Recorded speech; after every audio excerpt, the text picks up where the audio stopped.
नमस्कार, आपले स्वागत आहे. पेन्शनधारकांची मागणी होणार पूर्ण 9,000 पेन्शन, तर पेन्शनधारकांचा हल्लाबोल.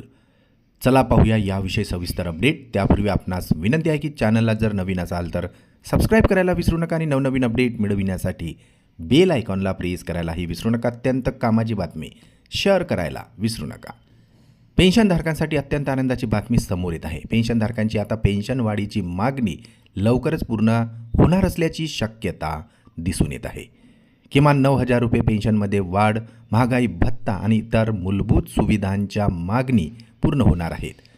देशभरातील 81 लाख EPF पेन्शनधारक अत्यल्प पेन्शनवर उदरनिर्वाह करत असून सध्याच्या महागाईच्या काळात ती रक्कम अपुरी पडत असल्याचे सांगण्यात येत आहे.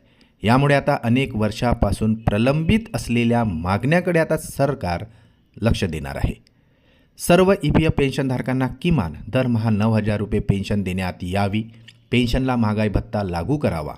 पेन्शनधारक व त्यांच्या जोडीदाराला संपूर्ण मोफत वैद्यकीय सुविधा उपलब्ध करून द्याव्यात. स्वस्त धान्य दुकानामधून वाजवी दरात जीवनावश्यक वस्तू उपलब्ध करून द्याव्यात. तर सरकारी आणि खाजगी प्रवासात सवलतीही देण्यात यावी. याशिवाय रेल्वे गाड्यामध्ये सुविधा देण्यात यावी. तर पेन्शनधारक व त्यांच्या जोडीदारांच्या अंत्यविधीसाठी किमान 5,000 रुपयांची आर्थिक मदत देण्यात यावी, अशी ही मागणी करण्यात आलेली आहे.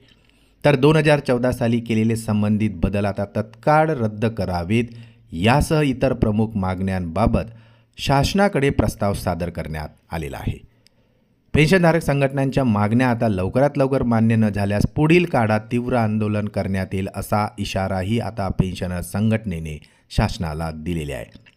या इशाऱ्यानंतर आता पेन्शनधारकांच्या मागण्या मान्य होणार का, याकडे सगळ्यांचे लक्ष लागलेले आहे.